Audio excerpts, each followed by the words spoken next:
Hey biologists, Mr. Fott here. Today we're going to be talking about the first half of our photosynthetic chemical reactions.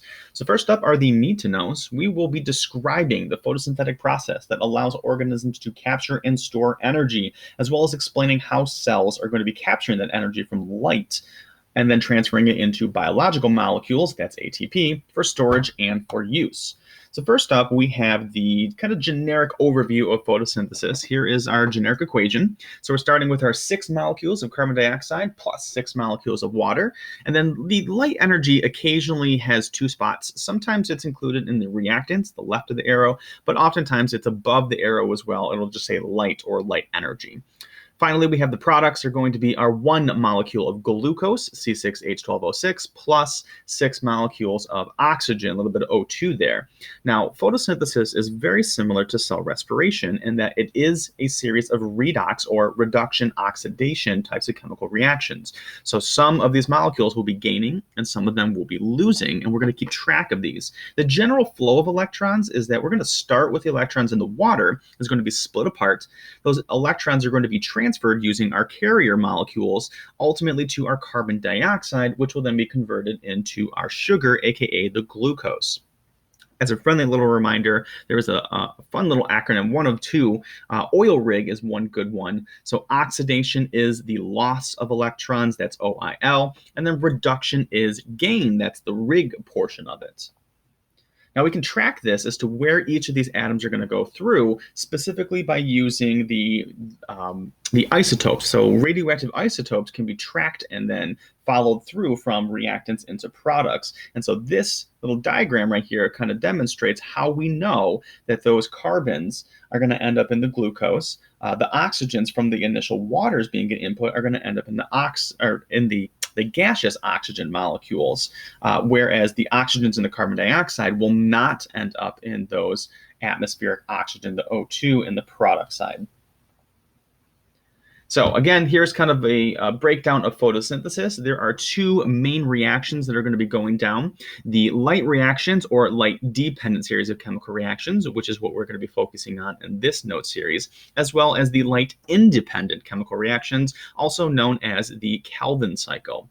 So the breakdown of the word photo, meaning light, and synthesis, meaning to make or to create, really is very easily broken down into these 2 categories. Of course, we're going to talk about some more of the nitty-gritty little details, but this diagram down below again does a really great job of summarizing the main points of each of these chemical reactions. So as long as you can follow the arrows, what goes in, what comes out, then this diagram should not be too difficult to kind of summarize the photosynthesis process. So let's get into it. The light dependent series of chemical reactions. So basically, we're going to need the energy from the sun. So that wave portion of it, right, is going to come down and then strike our chlorophyll molecule. As we talked about in the last series of notes, that these waves are going to be absorbing certain wavelengths as well as reflecting others. So they're reflecting that green, thus we process it as a green color. That's why we observe the plants as green. But other wavelengths are going to be absorbed. Now that energy in the chlorophyll molecule being absorbed is going to excite what we call the exciting of these electrons. They're going to get very excited, and then they're going to then be able to do a series of chemical reactions, i.e. we're going to do our redox, very similar to our electron transport, as we talked about in cell respiration. We'll take a look at that in just a moment. So when these become excited and then fall back down to the ground state here, they call this fluorescence here. This can be best observed by like highlighters or neon lights. So those electrons are being excited by an energy source and then going to fall back down to be not excited anymore. And that falling is going to give off some of that energy in the form of heat, as well as the fluorescence or the light that we're then going to see. So the light is going to be captured in these things called photosystems. There are 2 photosystems, but try not to be confused because they are called photosystem 1 and photosystem 2. However, they do not entirely go in that order, as we'll talk about in the coming slides. So these photosystems, these are the reaction centers. You're going to notice that they are giant purple blobs, which means that they're going to be proteins. So the light is going to strike these proteins that have the chlorophyll in them, and eventually it's going to bounce around and then excite those electrons to be able to continue on down the road. So these complexes is sometimes referred to as. These photosystem complexes are both protein and molecules of our pigment, which is chlorophyll. So on the right is a little bit better of a diagram, not so cartoony looking. So all of the big loops and the like cylinder looking things, each of those are different structures of the protein. And then embedded in there, you can kind of see the little green bits. Those are the chlorophyll. They're going to help absorb that energy, again, coming from our light. So there are two different routes that you can take when talking about chemical reactions, the light reactions, that is. You can talk about linear, which is straightforward. There is no going back, or non-cyclic, sometimes it's referred to as, or there actually is a cyclic process. So we'll talk about in just a moment why we would need to then recycle to go back into the series of chemical reactions. All right, so the first part is going to be our linear flow. Now we're going to start with photosystem 2. Again, I know that's a little bit confusing. Why are we starting with 2? We always start with 1, right?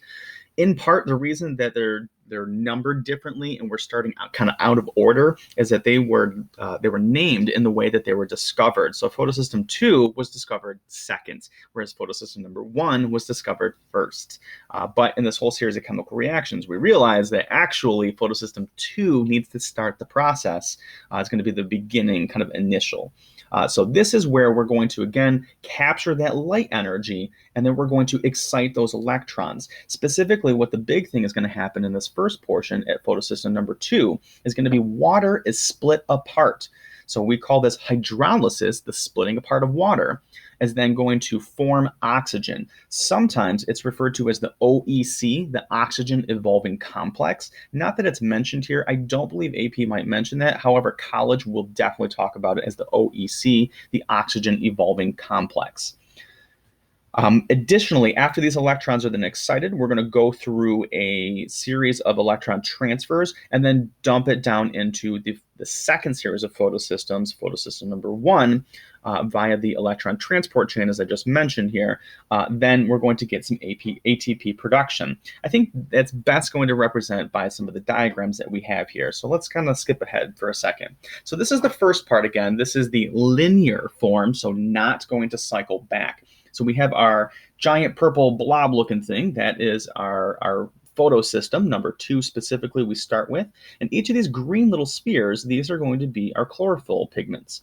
So the light energy is going to be absorbed. It's going to kind of bounce around until eventually it reaches the special chlorophyll molecule, which will allow it to excite those electrons. Once they become excited in this process, here the water is going to split apart. That's where the electrons are coming from. And then afterwards, the oxygen is going to be released. And if you're wondering, now wait a minute, we just we made oxygen, but we split water. Where did the hydrogens go? So they will be then released, increasing the hydrogen concentration, the H+ concentration. Very similar to our cell respiration, you may recall, as then we're going to talk about in a moment where our ATP is actually going to be coming from. Now, once these electrons from the split water are then going to be excited, here is our electron transport. In this process, ATP will be created. Again, we'll talk about that in just a moment.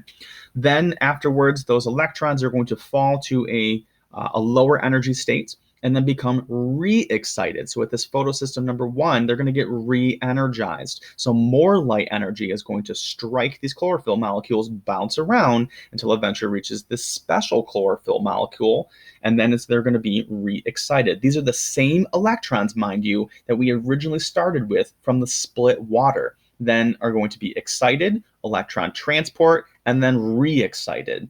Afterwards, they're going to go through another series of electron transports, ultimately resulting in another one of our energy molecules, NADPH. Again, there is another one of our electron carriers. The P, if you want to think of it as like a reference to photosynthesis. Really, it means phosphate, but you can kind of think of it in that regard. The NADH versus NADPH, P meaning our photosynthesis. So here's a little more cartoony of a diagram. What's going on here is that these electrons are going to be energized, kind of like this gentleman down here with a giant mallet. They're going to be shot up. They're they're going to be excited, and then they're going to fall down. Notice this little water wheel, and then what's going to come out of this is going to be our ATP. Then they're going to get re-excited, and then those electrons are ultimately going to fall to our NADPH. Now we have two energy molecules. ATP, the one where our cells can actually do some stuff with, and NADPH. It's not the true energy form, but it is going to hold on to that energy so they can release it later. So that was the linear form. So you notice how we did not go back. Now we can then talk about the cyclic. So where it can then go back into itself. It's going to recycle back into the same thing. So after the electron reaches the photosystem number 1, it gets excited. It has one of two options. Either it could move forward to then produce the NADPH, or it can then recycle backwards and then keep going around cyclic here, so that those electrons are never, technically speaking, going to be dumped off into any molecule. They just keep getting recycled and recycled and recycled and recycled, right? So they go down, they get excited, and they go back into this. What this is going to help do is it's going to generate ATP, so that if the plant cell needs more ATP for whatever reason and it doesn't need NADPH, it can go around and around and around and re-crank out this ATP molecule. So this is where the cyclic portion is really the driving force of our ATP production. Now, as we mentioned, that the processes of cell respiration and photosynthesis are similar in some regards. ATP production, as well as the electron transport chain, these two are basically identical between the two different processes. So we can see we have the electron transport chain. That's the series of giant purple blobs passing the electrons, and then ultimately going to increase the hydrogen ion concentration. If you recall, when we split our water molecules, we not only created oxygen, we also released hydrogens. Now we have a high concentration of hydrogens on one side and a low concentration of hydrogens on the other side. We have a concentration gradient. So now these electrons want to flow or diffuse from high to low through our ATP synthase once again. So this is again known as our chemiosmosis. Again, very similar to the cell respiration. They did it a little bit differently, starting with the glucose, but in the chloroplast, we're going to be starting with our water molecule, splitting it apart to generate our hydrogen ions. Now, again, this can file back through. This is why we can keep regenerating recycling rather than electron to increase our ATP production. Because again, it can do this again and again and again and again. If it needs to, then reuse those electrons to pump through those hydrogen ions for ultimately production of ATP. So here it is, kind of the whole thing in and of itself. Again, kind of all the different complexes. So starting with the photosystem number 2, the light will strike these molecules. Then they are, or these chlorophyll pigments rather. Then they're going to split apart the water. We're going to release those electrons. In the process, we're producing some oxygen molecules and releasing the hydrogens. Now it's going to excite those electrons and go through, here is our electron transport, going down through these giant purple blobs. Well, they're kind of like light purple, but still. Then they're going to reach photosystem number 1, become re-excited. So another light wave is going to strike this, absorb another wavelength, and then either do the linear process and stop at NADPH, or recycle to go back into the electron transport chain, where it can go again and again and again. And notice what we're getting out of this. We're increasing the hydrogen ion concentration on the inside of our thylakoid. Now again, we have a high concentration on the inside, low concentration on the outside. So it wants to diffuse from high to low to then cause it to then move through the protein. So kind of like a water wheel, turning the turbine, if you will, and then generating our energy, our ATP. Now, both of these energy molecules, ATP and NADPH, are going to move on to the second series, which is the next set of notes, the light-independent chemical reactions, also known as the Kelvin cycle. So hopefully this helped. Please let me know if you have any additional questions. Thank you very much. Please email me if you have anything else.